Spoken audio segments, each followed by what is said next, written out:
Good morning friends, welcome to the prelims booster session. आज का पहला टॉपिक है श्री नारायण गुरु।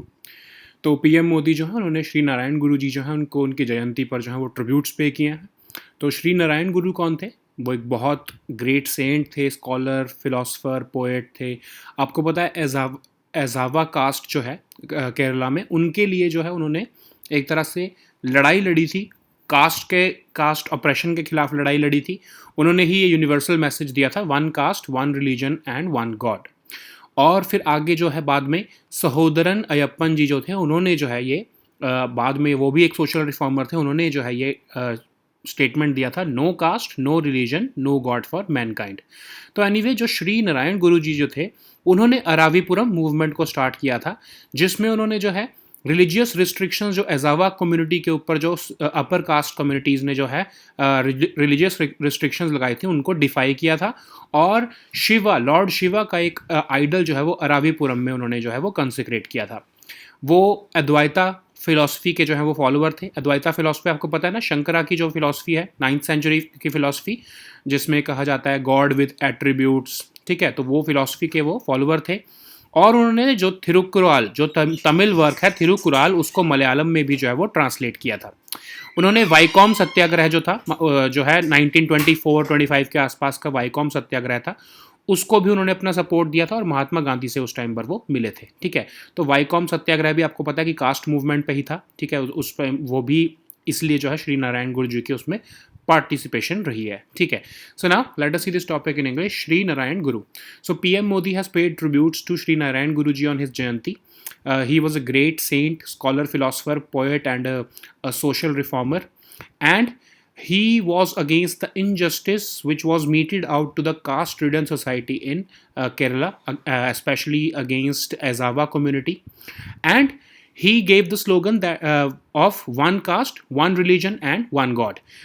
Later on, a social reformer from Kerala, he gave the Sahodaran Ayappan, who was also known as Pulaya Ayappan, he gave the slogan of no caste, no religion, no God for mankind. So you must remember this fact of these slogans, who gave which one, because UPSC is so fond of asking question on these slogans. Okay, so Sri Narayan Guru ji was instrumental in starting this Aravipuram movement, in which he defied the religious restrictions placed upon Ezava community, and he consecrated an idol of Shiva, Lord Shiva, at Aravipuram. He was a follower of Advaita philosophy.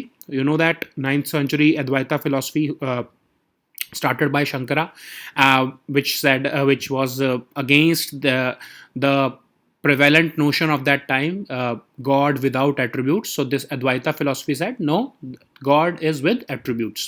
Okay, so Sri Narayan Guruji, he translated the Thirukural, the Tamilian work, into Malayalam, and he was also supporting Vaicom Satyagraha. So you may have heard about it, 1924-25, around at that time. Vaicom Satyagraha was going on in Travancore, and even Mahatma Gandhi ji was participating in it. So he lent his support to this Vaicom Satyagraha, and he met Mahatma Gandhi ji during that period of time. Okay, so now let us see the next topic, which is Vyukt Dhara. तो minister of state जो है science and technology के, उन्होंने युक्त धारा जो है portal को इनॉग्रेट किया है और बोला है कि जो ये पोर्टल है ये एक रिपोजिटरी है जो जियो टैग्ड असेट्स होंगे। अब इसमें क्या होता है इस पोर्टल में कि जितने भी हम जियो टैगिंग करते हैं जिन असेट्स की, समझ लो कि कोई एक पुल बनाया छोटा सा, ठीक है, तो उसको हम जियो टैगिंग कर देते हैं कि ये इस लोकेशन पे है, एक तरह से, ताकि हम उसका मैप बना सकें। तो जो जितने भी जियो टैगिंग, जितने भी असेट्स बनाए जाएंगे मनरेगा में, इंटीग्रेटेड वाटरशेड मैनेजमेंट प्रोग्राम, पर ड्रॉप मोर क्रॉप, राष्ट्रीय कृषि विकास योजना, जितने भी असेट्स बनाए जाएंगे उन सब की जियो टैगिंग करके उसकी पूरी रिपोजिटरी युक्त धारा पोर्टल के ऊपर जो है वो डाली जाएगी। ठीक है, तो इससे क्या होगा, प्लानिंग हो पाएगी, अच्छे से पता लग पाएगा कि कौन से असेट जो है वो मनरेगा में बने हैं, कौन से असेट्स जो है वो कौन सी स्कीम में बनाए गए हैं। ठीक है, तो युक्त धारा जो है वो जियो स्पेशल प्लानिंग पोर्टल है जो कि भुवन प्लेटफॉर्म पर जो है डेवलप किया गया है, और इसको नेशनल रिमोट सेंसिंग सेंटर जो इसरो का है उन्होंने मिलकर जो है महात्मा गांधी नरेगा डिवीजन जो मिनिस्ट्री MORD जो है उनके साथ मिलकर इसको बनाया है। ठीक है, मिनिस्ट्री ऑफ रूरल डेवलपमेंट के साथ।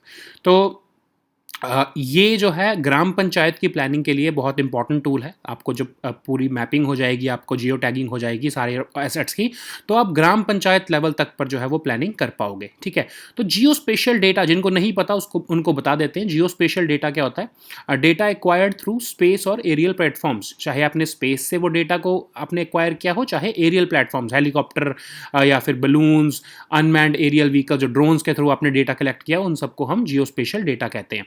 फिर ये डेटा नेचुरल और मैन मेड फिजिकल फीचर्स दोनों का हो सकता है, ठीक है।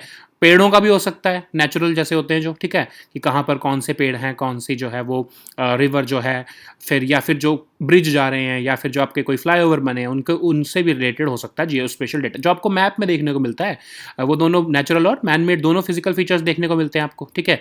फिर अब वो सिर्फ मैप्स तक ही लोकेटेड नहीं होता जियो स्पेशल डेटा, सर्वे, चार्ट, टेरेस्ट्रियल फोटो, सारा जो है वो सब कुछ है जो जियो स्पेशल डेटा के अंडर ही आता है। तो जिनको नहीं पता वो भी, उनको ये भी बता देते हैं। भुवन जो है वो एक जियो पोर्टल है जो डेवलप की थी इसरो ने, और इस पे जियो स्पेशल डेटा सर्विसेज और टूल्स जो है एनालिसिस के लिए वो डाले गए हैं, ठीक है।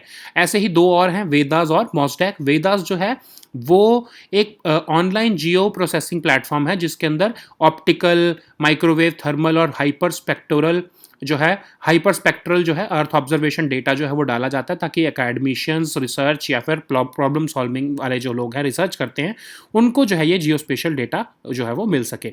फिर ऐसे ही मॉसडैक है। मॉसडैक जो है वो वेदर रिलेटेड इन्फॉर्मेशन के लिए बनाया गया है। ओशनोग्राफी, ट्रॉपिकल वाटर साइकिल्स, ये सारा जो है वो मेट्रोलॉजिकल मिशंस जो है इसरो के, वो उसके ऊपर नज़र रखता है। जो है मॉसडैक जो है वो वेदर रिलेटेड इन्फॉर्मेशन जो है वो कलेक्ट करता है, ठीक है। So now let us see this topic in English. युक्त धारा। So, Minister of State for Science and Technology has recently launched this Yukt Dhara portal, and he has said that they will be facilitating the planning of Magnarega assets through this Yukt Dhara portal. So, Yukt Dhara will act as a repository of all assets which will be geotagged after their creation through Magnarega and similar other schemes. All the assets which will be created under this scheme, they will be geotagged and they will be collected and they will be uploaded on this Yukt Dhara portal. So, Yukt Dhara is a geospatial planning portal, and it has been developed by Bhuvan platform and National Remote Sensing Center, which is a part of ISRO, has developed it for the Ministry of Rural Development. Okay, so it will enable holistic approach towards gram panchayat planning. So once you start geotagging the assets, you will have information at your hand that what kind of assets are available, what kind of assets have been developed. You will have a repository of all such assets which will be geotagged, and because of that you will be able to make good planning, and good governance will be given to at the gram panchayat level. Okay, so what is this geospatial data? So for all those who do not know about it, there was a bill, a special bill was there, the Geospatial Information Regulation Bill 2016. Of course, it was not passed because of several reservations by the parliamentarians. This bill defined geospatial data as any data acquired through space or aerial platforms such as satellite, aircraft, balloons, etc. It could be man-made, or as well the data could depict natural as well as man-made physical features. So it could also capture the data such as flyovers, bridges, roads, which is man-made, and it can also depict data such as trees, rivers, etc., which are natural. Okay, so this data can be recorded in surveys, charts, maps, terrestrial photos, or anywhere. So for you to remember this, just remember that Google Maps. Okay, so Google Maps has captured geospatial data. Okay, and similarly, some charts will be there, some maps will be there, some surveys will be there, which will be capturing this geospatial data. So just geospatial data is related to Earth observation features. Okay, and there are some government efforts also, like this Bhuvan. Bhuvan is developed by ISRO, which comprises of geospatial data, services and tools for analysis. Okay, and this Yukt Dhara portal has been accommodated within this Bhuvan platform. And there are two more tools. The first one is Vedas. So Vedas is basically meant for academicians or research specialists who will be using optical, microwave, thermal or hyperspectral earth observation data for their research purposes. MOSDAQ is weather related platform. Okay, this will collect weather related data and it will be used for used by ISRO for its missions connected with oceanography, tropical water cyclones, cycles, etc. Okay, so now let us see the next topic, which is national monetization pipeline. तो union budget 2021-22 में जो है finance minister ने announce किया था कि एक national monetization pipeline बनाया जाएगा, उसको जो है वो अब अनाउंस किया गया है. इसके अंदर क्या किया जा रहा है कि एक 4 ईयर की जो है ये पाइपलाइन होगी, जिसके अंदर क्या है, सेंट्रल गवर्नमेंट अपने brown field infrastructure assets, brown field क्या होता है, जो समझ लो आपने कोई जो है कोई घर बनाया है, या घर तो छोड़ो, आप अगर आपने कोई समझ लो डैम बनाया था, ठीक है, अब वो बहुत पुराना हो गया, अब इन यूज़ नहीं है, या एयरपोर्ट ले सकते हो आप, ठीक है, airport is the best example. Airport आपने कोई बनाया था, वो आपको प्रॉफिटेबल नहीं लगा, गवर्नमेंट ने बनाया था और वो प्रॉफिटेबल नहीं रहा, तो वो बहुत टाइम से जो है वो सेक्लूडेड पड़ा है, जो है वो पुराना हो चुका है, 25 साल पुराना हो चुका है, और उससे गवर्नमेंट को कोई इनकम नहीं हो रही है. तो गवर्नमेंट ने सारा ऐसा डेटा उठाया ब्राउन फील्ड इंफ्रास्ट्रक्चर एसेट्स का, और उन सबको जो है वो ओपन कर दिया कि प्राइवेट सेक्टर जो है इसके अंदर जो है वो पार्टिसिपेट कर सकता है, इसको रीबिल्ड करे, रिप्लेनिश करे, और जो है कुछ पीरियड ऑफ टाइम के लिए, जैसे समझ लो 24-25 साल के लिए उनको वो दे देंगे, और उसकी मैनेजमेंट और उसका रख रखाव वो देखेंगे, और जो है कुछ रॉयल्टी पे किया करेंगे गवर्नमेंट को उससे इनकम हो जाएगी, और जो वो इनकम इससे जनरेट करेंगे वो अपने पास रख सकते हैं, ठीक है. तो विन विन सिचुएशन होगी. एक असेट समझ लो गवर्नमेंट के पास पड़ा है, एयरपोर्ट, जो कि अभी कमा के नहीं दे रहा, जब वो प्राइवेट सेक्टर को दे देंगे, प्राइवेट सेक्टर उसको मैनेज करेगा, उसको रन करेगा, और जो है गवर्नमेंट को उससे इनकम होगी, और जो है प्राइवेट सेक्टर उससे अपनी जो है वो उसको रन करने में, ऑपरेट करने में जो है इनकम कमाएगा, उनको भी फायदा है, ठीक है. तो ऐसे बहुत सारे असेट्स को आइडेंटिफाई किया, ऑलमोस्ट 6 लाख करोड़ के ऐसे टोटल असेट्स को आइडेंटिफाई किया गया है, और मोस्ट ऑफ द असेट्स जो है वो रोड सेक्टर, रेलवेज और पावर सेक्टर में है.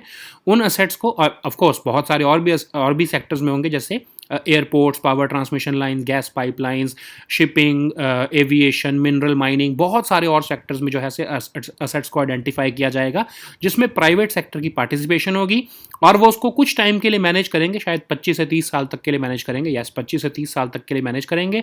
उसमें से अपना रेवेन्यू भी कलेक्ट किया करेंगे, गवर्नमेंट को भी पे करेंगे, गवर्नमेंट को जो है टेंडर गवर्नमेंट जैसे निकालेगी, गवर्नमेंट को वो एक वन टाइम पेमेंट दे देंगे कि हम 25-30 साल के लिए एक तरह से आपसे लीज पे ले रहे हैं इसको, और जो है उसकी पूरी वो रीबिल्डिंग करेंगे, उसको जो है वो जो अभी एंड ऑफ लाइफ स्टेज पर आ चुके हैं जो ऐसे असेट्स, जो इंफ्रास्ट्रक्चर के असेट्स, उनको वो एक तरह से रीबिल्ड कर देंगे. तो गवर्नमेंट का भी फायदा है, प्राइवेट सेक्टर का भी फायदा है, ठीक है, इसलिए इसको अनाउंस किया गया था नेशनल मोनेटाइजेशन पाइपलाइन को. So now let us see this topic in English. National monetization pipeline. So Union Minister of Finance, she announced this national monetization pipeline in the union budget of this year, and this national monetization pipeline has identified almost 14% of the national infrastructure pipeline assets, roughly about 6 lakh crore rupees.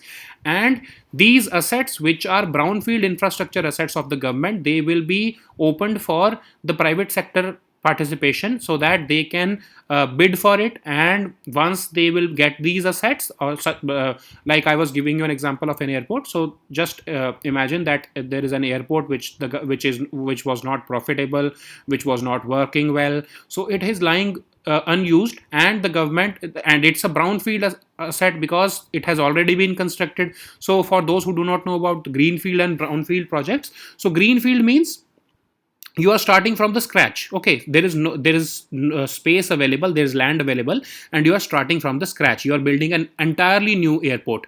Brownfield infrastructure asset means there was an airport which is not it was not in use, it is not as good as it can be used today, so what it needs repair, it needs refurbishment. Okay, so that's why the government opens these brownfield infrastructure assets. Now private sector participants will bid for it, they will get these assets, like for example, if they get an airport, they will run it for 25 to 30 years, like on a lease basis, and they will earn revenue from it, and the government will get some revenue from it, and the government will also see that these private sector will rebuild those assets which are already at the end of life stage. So it's a win-win situation for all of them. Okay, so now let us see the next topic, which is Jan Shikshan Sansthan.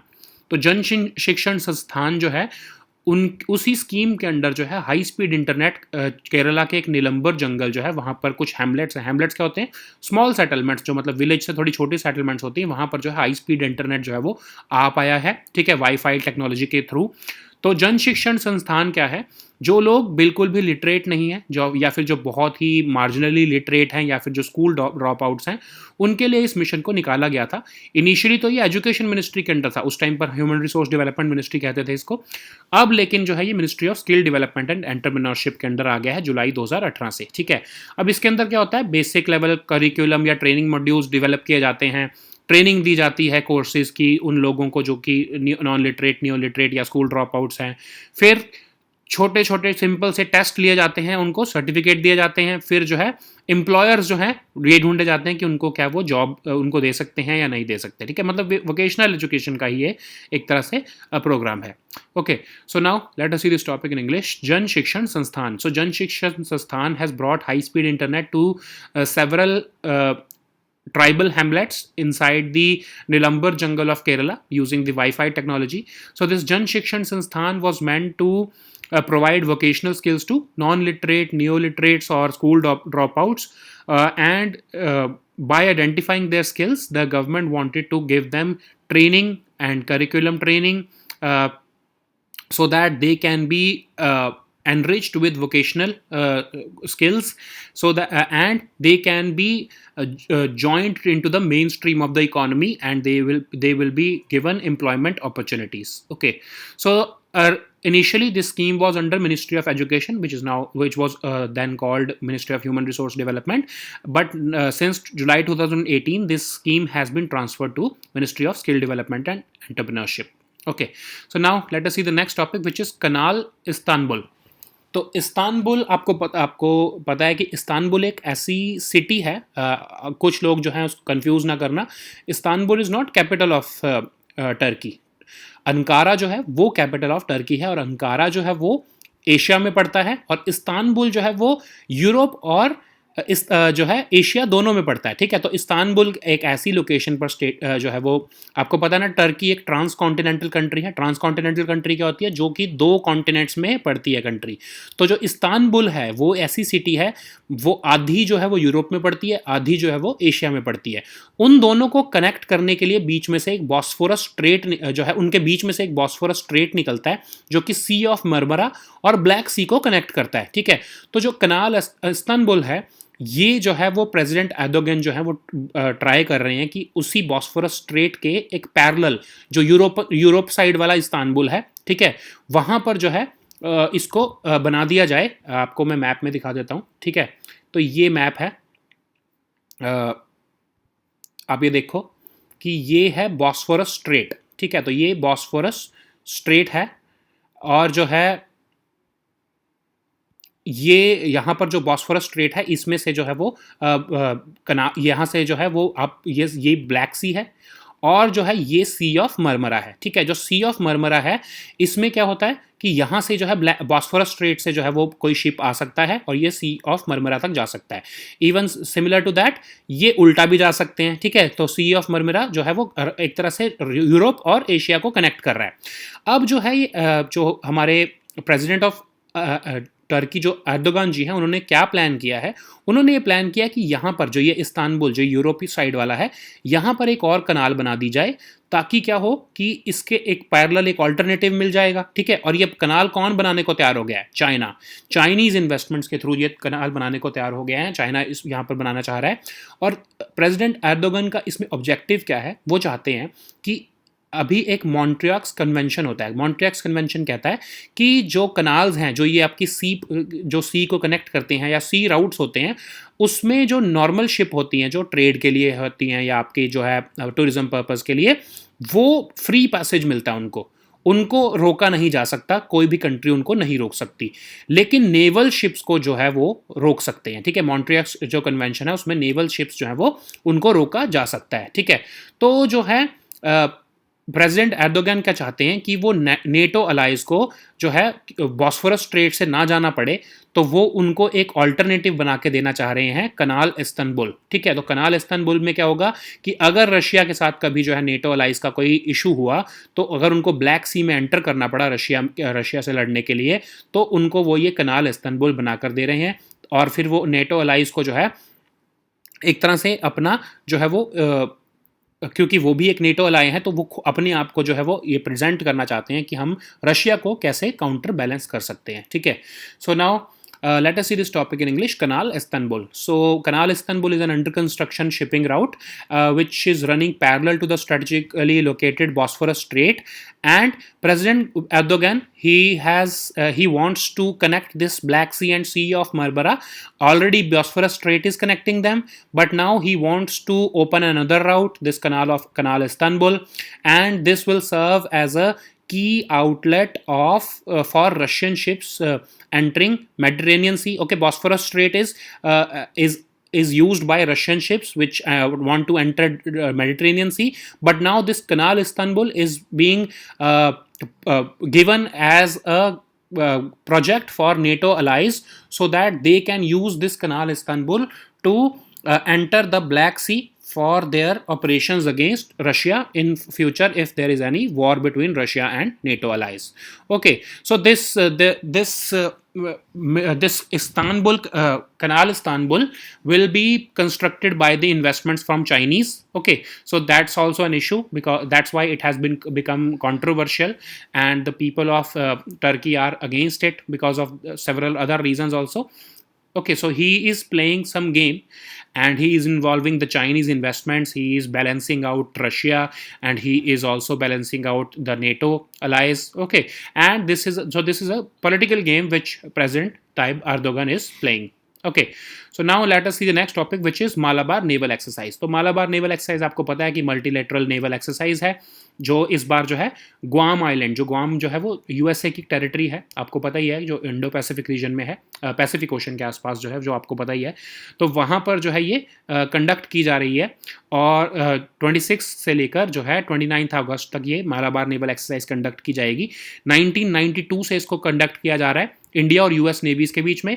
Japan ने इसको 2015 में join किया है, 2007 में एक बार Australia ने भी इसको ज्वाइन किया था, और फिर चाइनीज़ जो है एम्बेसडर के कहने पर उन्होंने जो है वो इसको विड्रॉ कर लिया।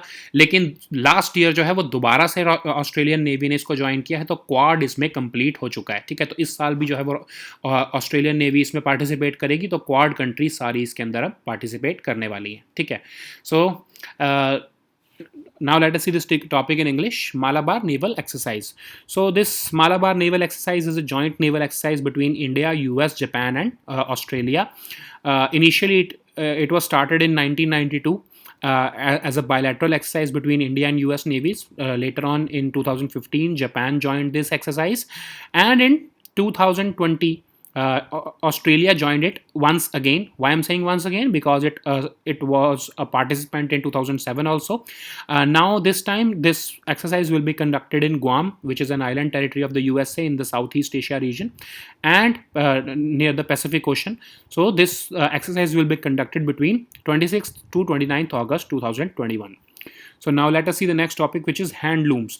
तो यूनियन गवर्नमेंट ने कमेटी बनाई है, और वो कमेटी जो है वो ये आइडेंटिफाई करेगी कि कैसे हम जो है हैंडलूम्स की जो एक्सपोर्ट जो है उसकी प्रोडक्शन जो है उसको हम डबल कैसे कर सकते हैं, और एक्सपोर्ट को हम क्वाड्रपल कैसे कर सकते हैं। ठीक है, 3 साल के अंदर अंदर। तो ये हैंडलूम्स जो है वो उसको ये जो हैंडलूम सेक्टर में यूनियन गवर्नमेंट ये कमेटी जो है वो आइडेंटिफाई करेगी। और इसको कमेटी को किसने बनाया है, किसके अंडर बनाया है? जो chairman of fashion design council हैं सुनील सेठी, उनके अंडर इस कमेटी को बनाया गया है। वो स्ट्रेटजी बना के देंगे और बताएंगे कि कैसे जो हैंडलूम वीवर्स हैं वो बड़े बड़े डिज़ाइनर्स या बाइंग हाउसेस के साथ कैसे जो है वो उन पार्टनर या कोलैबोरेट कर सकते हैं, ताकि उनके जो अच्छे दाम उनको जो है हैंडलूम के मिल सकें। ठीक है, हैंडलूम क्या होता है? Any other loom which is other than the power loom, मतलब कि पावर का, इलेक्ट्रिसिटी का यूज़ किए बिना जो आपको हाथ से बनाए हुए आपके जो कपड़े होते हैं या क्राफ्ट जो आपने बनाए होते हैं, उसको हैंडलूम कहा जाता है, ठीक है। जो टेक्सटाइल जो आपने हाथ से बनाया है, पावर इलेक्ट्रिसिटी का इस्तेमाल नहीं किया है, तो उसको हम हैंडलूम्स कहते हैं, ठीक है। So now let us see this topic in English, handlooms. So union government has constituted a committee under the chairmanship of Sunil Sethi, who is the chairman of Fashion Design Council, and this committee will identify how the production of handlooms can be doubled, and the exports of these handlooms can be quadrupled in the span of 3 years. So this committee will suggest the strategy and policy framework for doubling the production, and how to improve the quality of these handloom products. This committee will also suggest ways to as to how these handloom weavers, which are the local handloom weavers, how they can partner and collaborate with big business houses, big designers and institutions, so that they can avail a good price in the market and they will be able to export this product overseas. Okay, so now ये topic maritime partnership exercise ये Philippines और जो India के बीच में हुई है। इस topic में कुछ खास ऐसा नहीं है, तो आप इसको ऐसे ही पढ़ लेना, इसमें कुछ समझाने वाला नहीं है, ठीक है। सो हम देखते हैं वर्ल्ड संस्कृत डे। तो वर्ल्ड संस्कृत डे जो है वो इस बार जो है 22 अगस्त को सेलिब्रेट किया गया है। इसको हम विश्व संस्कृति दिनम भी कहते हैं, ठीक है। अब ये जो श्रवण पूर्णिमा होती है, जो पूर्णिमा डे होता है श्रवण मंथ का हिंदू कैलेंडर के हिसाब से, उस दिन जो है सेलिब्रेट किया जाता है। इस बार जो है वो 22 अगस्त को पड़ा था वो डे, तो इसलिए इसको जो है इस दिन सेलिब्रेट किया गया। और इसको आप याद रखो, मिनिस्ट्री ऑफ कल्चर या कोई और नहीं कराता, एक संस्कृत ऑर्गेनाइजेशन है संस्कृत भारती, वो इस डे को जो है वो सेलिब्रेट करती है, ठीक है। So now let us see this topic in English, World Sanskrit Day. So PM Modi has extended his wishes on the occasion of World Sanskrit Day. So it is also known as Vishwa Sanskriti दिनम, okay, and it is celebrated on the Purnima of the Shravan month, Shravan Purnima, which is the Shravan month is a part of Hindu calendar, and the Purnima, on that Purnima day, this World Sanskrit Day is celebrated. This day, this year, it was celebrated on the 22nd of August, and Sanskrit Bharati, it's an organization which celebrates this day to promote the revival and maintenance of Sanskrit. Okay, so these were our topics for today. We'll meet next time with new topics. Until then, goodbye and take care.